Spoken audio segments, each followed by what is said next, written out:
Hello and welcome everyone to part three of our Retirement Ready webinar series. I am Ben Meck, and today Joe Much and I will be going through this next webinar, which is choosing the right engine for being retirement ready.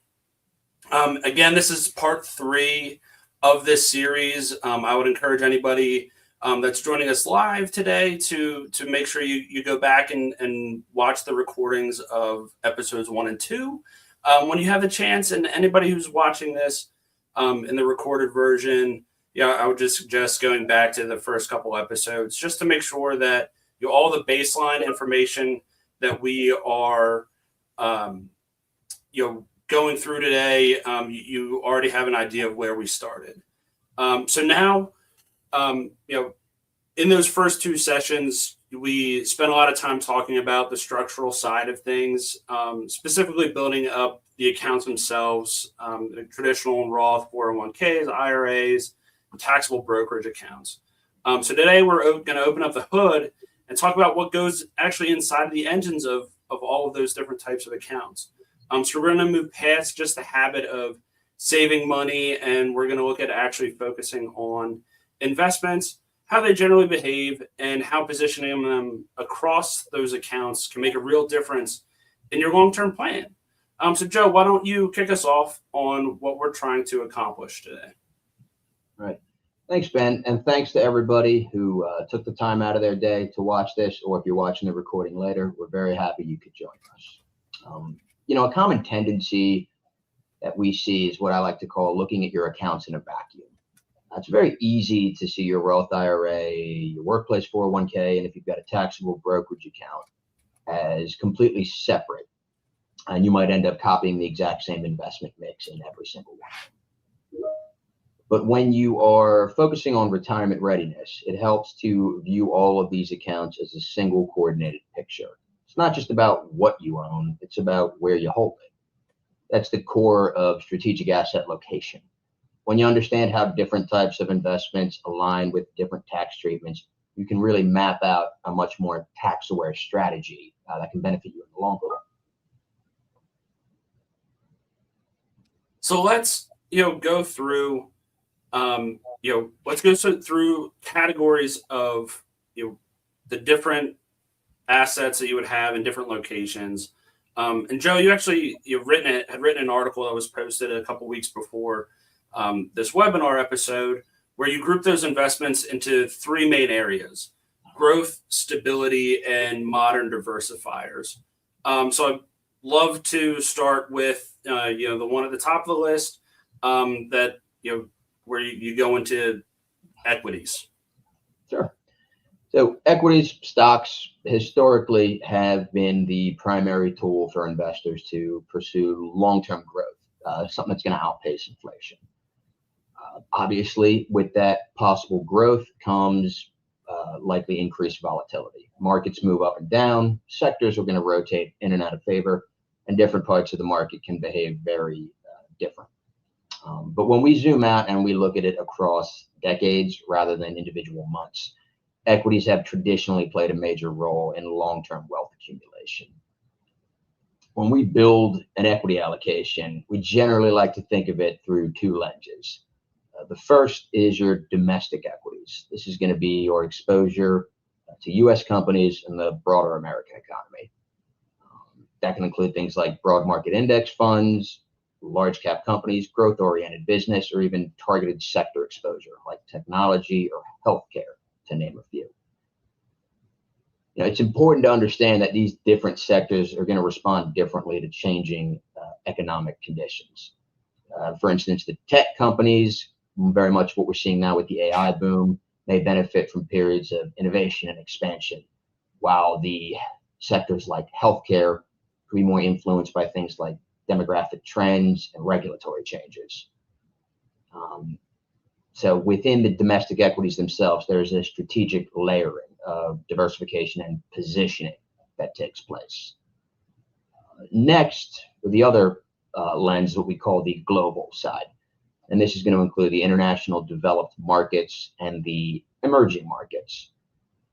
It's important to note that the global economy does not always move in perfect synchronized lockstep with each other. Different countries experience different interest rate environments, demographic trends. They could have different political conditions, and there could be in a different cycle of growth. Now, at Baldwin, we actually utilize multiple approaches, really depending upon the objective of a client's portfolio. On the stock picking side, there is a greater emphasis on identifying high conviction opportunities within the U.S. markets. Meanwhile, on the mutual fund and ETF side, the approach tends to incorporate a broader diversification across regions, sectors, or asset classes. I won't say that either approach is inherently better. They simply serve different purposes within an overall portfolio construction. One may focus on a more heavy and concentrated security selection, while the other focuses on broad diversification. One more thing before we move on. I'm sorry, Ben. One more thing that we should note about the international investing is that it can introduce currency dynamics, and the different economic cycles may behave differently than the U.S. at any given time. Goal is not necessarily to predict which country or region is going to outperform next year. The goal is building a more diversified framework, so the portfolio is not entirely dependent on one area. Yeah, so that's some great information. So that basics for the types of equity assets. So would love to hear now from a location perspective in terms of accounts. If an investor is expecting certain equity investments to have higher long-term growth potential, how does that influence which accounts those investments should be held in? So that brings us back to that strategic asset location, Ben. Many long-term strategies are going to lean towards utilizing your Roth accounts, be they the IRAs or the 401k, for those investments that can carry higher long-term growth. And the reason mainly comes down to taxes. Under the current tax laws that we have, qualified Roth withdrawals are tax-free. So if you have an investment that you believe is going to appreciate significantly over the long term, it may be beneficial to place that inside of a Roth account. It creates the opportunity so that that future growth can be distributed later without triggering any kind of federal income taxes. Now, I'll simplify the concept. Imagine two investments that both experience substantial long-term appreciation. If one sits inside a taxable brokerage account or even a traditional IRA, the taxes may eventually come due, either when you recognize the gain in the taxable brokerage account or you make a distribution from that IRA account. But again, within the Roth structure, as long as the withdrawals are qualified, it can potentially avoid taxation entirely.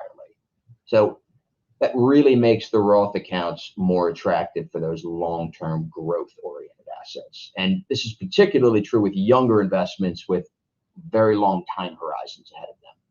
Now, of course, I'll say it's not going to be a one-size-fits-all approach. Different clients might have different liquidity needs, future tax bracket expectations. They might have estate planning that comes into it. You've got, of course, retirement account contribution limits, whether or not you're even eligible to contribute to a Roth based on your income. It still fits into the overall portfolio balance. But traditionally, pairing high growth assets with tax-free account structures can create meaningful long-term efficiency. And Ben, it's really the central theme of our conversation today. It's not just about choosing the investments. It's about intentionally deciding where those investments are going to be housed, which accounts that they're going to exist in.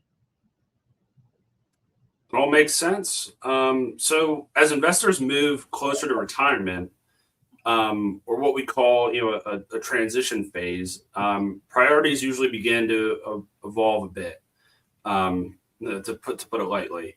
Focus often expands beyond simply pursuing growth and starts incorporating things like managing volatility, preserving capital, and creating reliable income streams, especially when somebody's not showing up for work every day, or getting a paycheck every week or every other week. So let's talk about the role of fixed income or income-oriented investments and how they might play into somebody's investment framework. Sure.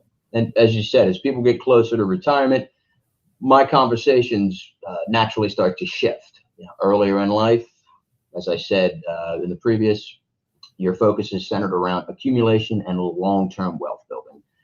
But as you get close to retirement, you start thinking about stability. You want to manage the downside risk. You want to try to maybe create predictable cash flows. Because as you said, once retirement hits, you're more likely than not losing that large inflow of cash that you get from a paycheck on a weekly or semi-weekly basis. So income really becomes important at that point. And when we say the stability part or component of your portfolio, you talked about fixed income and income-oriented investments. Let's talk about the former, just traditional fixed incomes. And we can classify those as things like bonds and treasuries. These are investments that are going to generate regular interest payments and have historically behaved differently than stocks during periods of market volatility. I say historically and not all the time, because as I'm sure many of us remember, back in 2022, we saw sharp declines in both the bond and stock markets as the Federal Reserve swiftly raised interest rates to try to combat inflation. But if you look at it instead of one individual point in time, income or fixed income have acted as a real stabilizing component when stock markets become more turbulent. And that diversification can really help reduce the overall portfolio swings, the ups and downs of the equity markets. And it can really be a nice emotional anchor for some clients to hold on to during those times when volatility is heightened. Now to bring it back to the other category, Ben, that you mentioned, the income-oriented investments. When I say income-oriented, I'm specifically going to be talking about stocks and their role in the portfolio as income investments. Now, this can also include mutual funds and ETFs. Their goal simply needs to be income-oriented. I'm sure many of you know certain areas of the market, things like consumer staples, financials, or specifically, well-established dividend-paying blue chip companies. You usually invest in them because they're more dividend-paying and they can provide some consistent cash flow. So rather than serving as purely aggressive growth vehicles, they kind of start to focus more, or they start to function more as a blend between growth and income. And this is something that we always like to include in the portfolios because it still allows you to benefit from some appreciation within the markets while still having some type of predictable income, albeit dividends, obviously at the discretion of the board. But these long-term companies that are well-established have long periods of consistently paying dividends, however frequent. And from a tax standpoint, interest income from traditional bonds is generally taxed at somebody's ordinary income rate, which can be relatively high for some investors. So how does that influence where these investments are typically positioned? Yeah. So again, that's just another area where the account structure becomes really important. As you said, the interest payments and the dividend income can be taxable, and therefore sometimes we usually would recommend having those grow inside of a tax deferred account, like a traditional IRA or a pre-tax 401k. Those are the accounts that can usually hold the more income heavy investments. And as said, the benefit is that the investors can, if they choose to, continue reinvesting those interest and dividend distributions without creating that current or that recurring annual tax bill on the income. It really just allows the compounding process to continue more efficiently within those accounts over time. If those same investments were sitting inside of a taxable brokerage account, the investors are likely going to owe taxes every single year on whatever the income that's being generated, even if they never spent the cash and just simply reinvested it. So again, when we talk about strategic asset location, The goal is really improving your long-term efficiency. You want to match the tax characteristics of the investments with the tax characteristics of the account in which it's being held. It all makes sense. And so, so we talked about growth and we talked about stability. So now, we're going to be talking about a third category that you laid out in your article, which is alternatives. So in the past, these alternative investments were often seen as something that was niche or exclusive to people who were in the know, and not widely available for a day-to-day investor. But we're seeing these play more and more of a role in a modern portfolio design. So Joe, could you go into some details for what actually falls in this bucket of alternatives and what role do they serve in somebody's investment portfolio? Sure. So yeah, alternatives is a very broad term. It can be used as a catch-all for assets that just tend to not move in lockstep with traditional stocks and bonds. If I were to say alternatives to people, more often than not, I would imagine that I would hear real estate would come up. In a way that investors can get exposure to real estate without actually having to own the property is buying something like a REIT, a real estate investment trust. And this could invest in things like data centers, healthcare facilities, apartment complexes, just to name a few. And this is all done without actually being a landlord. But the alternative space is much more broad than that. It includes things like private credit, which lends directly to private companies outside of the traditional banking system. And that's really become relevant in the recent years because a lot of the structures of these loans, these private loans, have floating rates associated with them. Outside of those two, you've got things like real assets, commodities, infrastructure, energy, again, things that are just not particularly perfectly correlated to one side of the market or the other, that being stocks and or bonds. At a high level, kind of how I use the alternatives is just try to help diversify a portfolio and potentially add some inflation hedge within the account.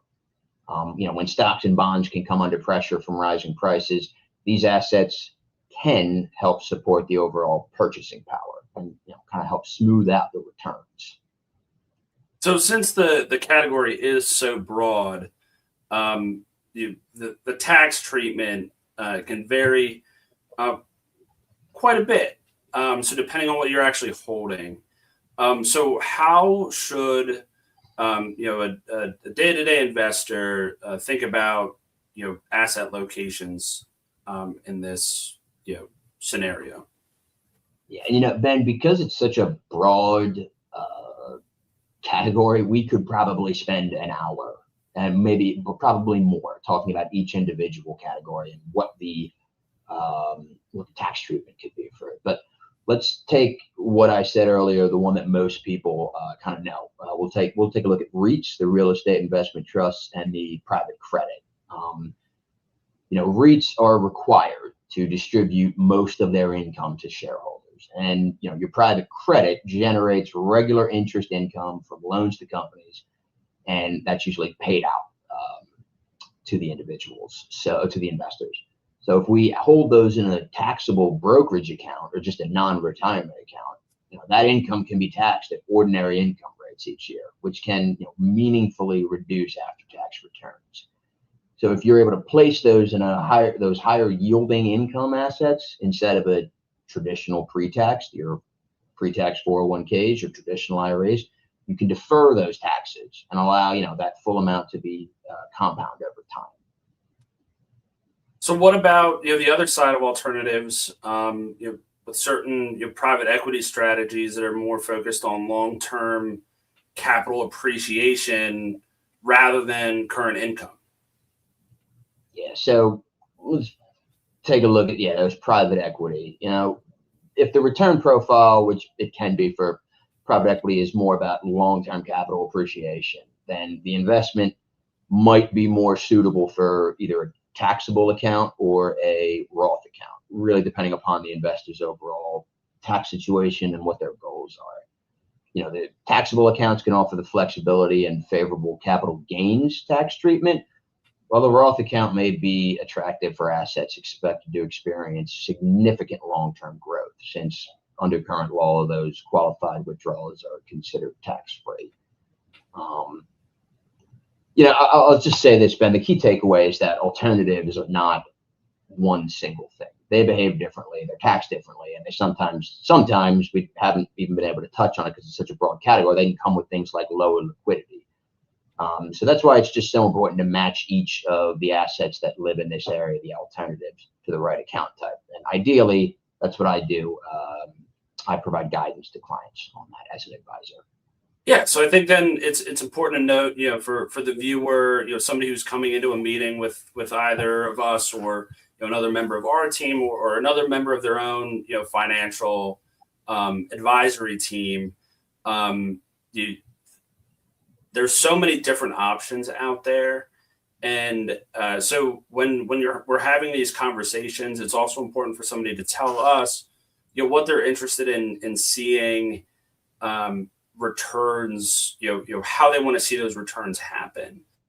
Because we're going to have some set, hey, these are best practices. But if somebody's not interested in watching, dividends come in one way, or they're interested in seeing income happen in certain ways, that's something that we would really want to hear from somebody. Before we're jumping into the decision-making process. So I think that just would want to put out there that the homework for somebody coming into a meeting with us is not to watch something like this and say, okay, well, this is exactly what I want and where it's going to be. We want to have an idea about what their future goals are, and the types of investments that they're interested in. And to start from there, I think that's a great place to then carry on this same kind of conversation with somebody of what do they have available, what they're interested in, and then building a portfolio from there. So then, speaking of, building that portfolio, we talked about everything kind of from the perspective of the individual assets. So I think just to close things up with the loop here, let's talk about from the perspective of where things are situated. Let's map out how someone might look at their overall account framework based on, tax efficiencies and the other factors. Sure. So again, I've said it before, everybody's situation is going to be different. The size of the accounts that you have, whether or not you're even eligible to contribute to a Roth. Again, there's so many factors that need to be considered that we just haven't had time to touch on today. But in general, a framework that I would say that you should consider when you have a conversation with an advisor is, in your Roth IRAs and Roth 401ks, it often makes sense to position assets with a higher long-term growth potential. Again, since under current law, the qualified withdrawals are tax-free. In your traditional IRAs and pre-tax 401ks, it may be more efficient to hold income-producing assets such as bonds, REITs, so that the interest and dividends income can grow on a tax-deferred basis. In a taxable brokerage account, your non-retirement accounts, it's really about tax efficiency. This can mean things like low turnover mutual funds, broad index funds, or a buy and hold strategy with individual stocks that may or may not generate qualified dividends and long-term capital gains rather than the frequent taxable events. So, you mentioned individual stocks versus mutual funds in a taxable account. Can you clarify how that impact works? Yeah, so when comparing those two, it really comes down to control. In a mutual fund, a manager is buying and selling securities within that fund to maintain the fund's investment objective and the risk profile assigned to it. So to give you an example, let's say we've got a mutual fund that's classified as moderate risk. That's often going to contain both stocks and bonds.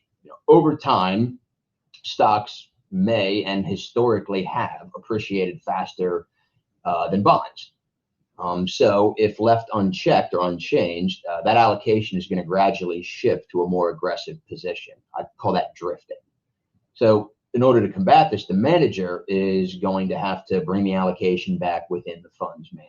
So they may need to sell some appreciated positions to rebalance the portfolio. So if those transactions create capital gains, those gains are passed through to the shareholders as taxable distributions, even if you personally did not sell any shares of the mutual fund yourself. Other side, if you own the individual stocks, you generally maintain more control over the timing of those taxable events because you decide when to buy and sell the positions. That flexibility tends to create opportunities for a bit more intentional tax management strategies, which can include things like tax loss harvesting. Great. And so what about investors looking for lower volatility income options within their taxable brokerage account?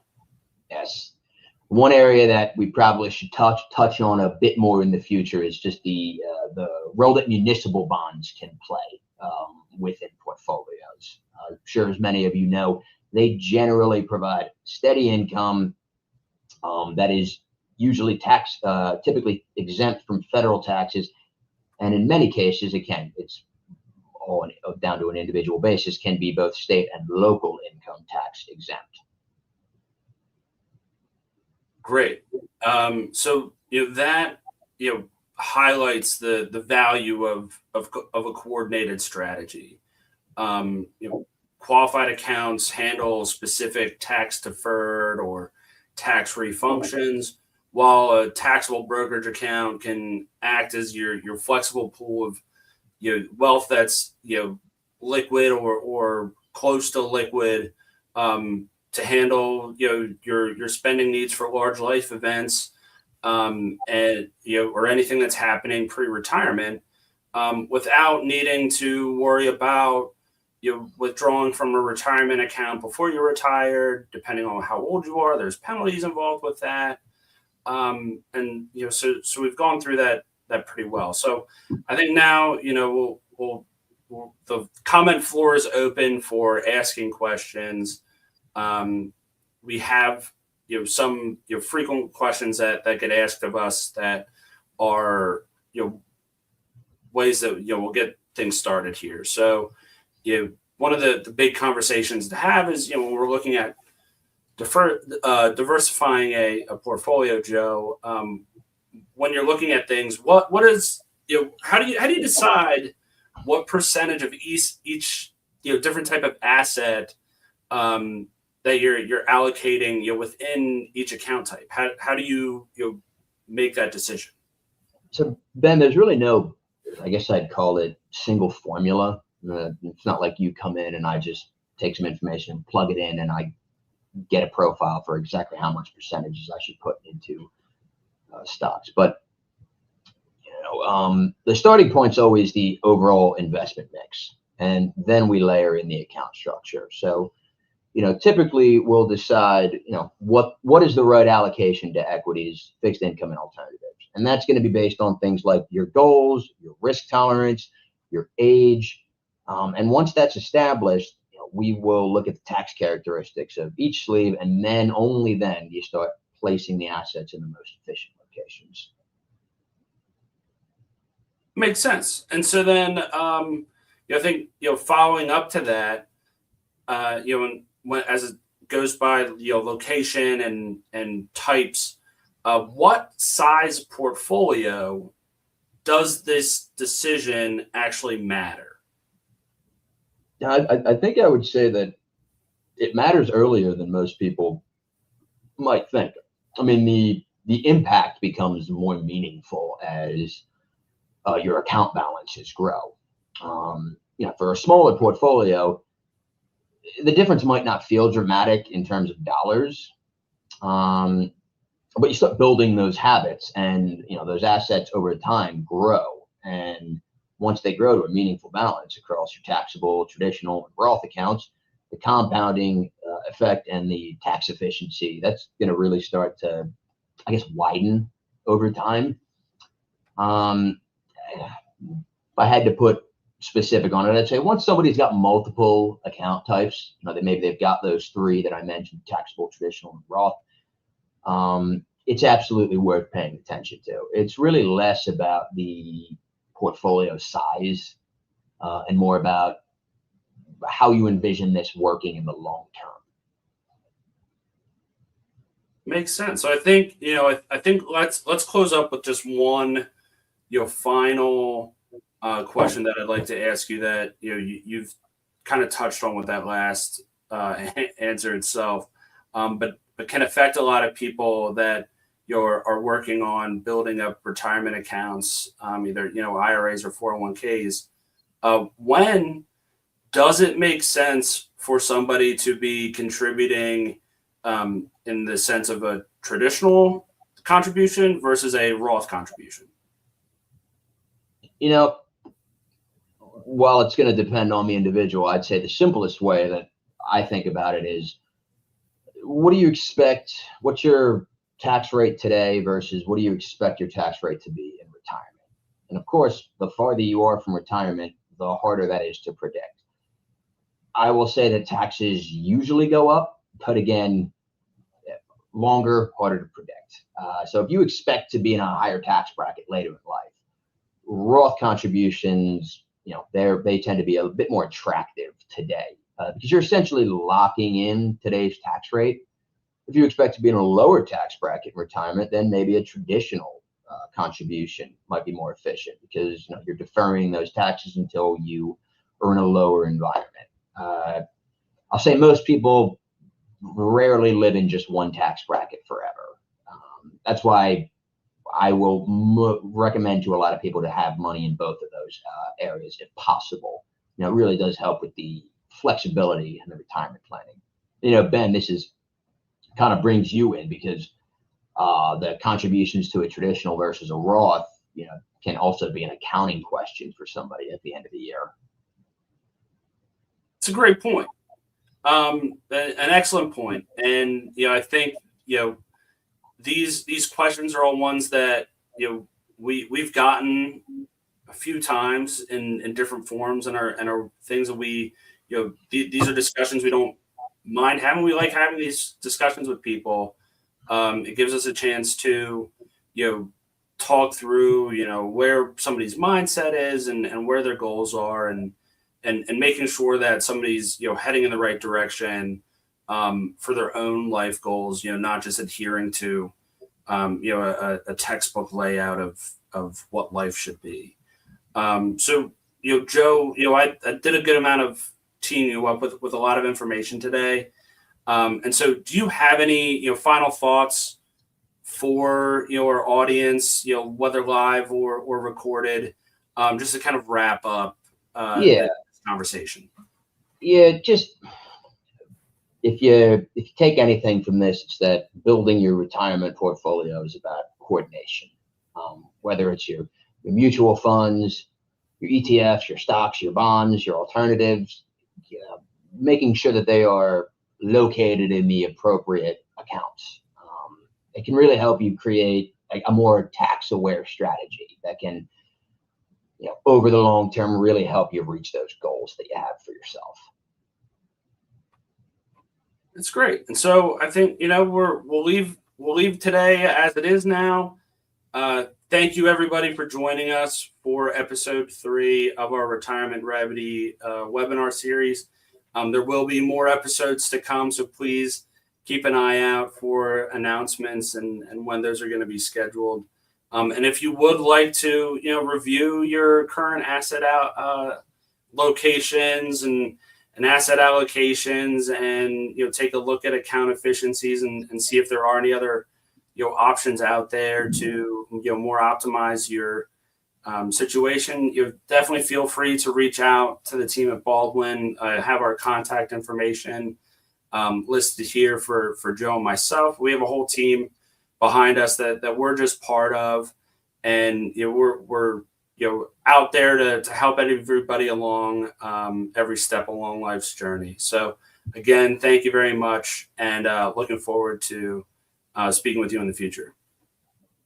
Thanks, everyone.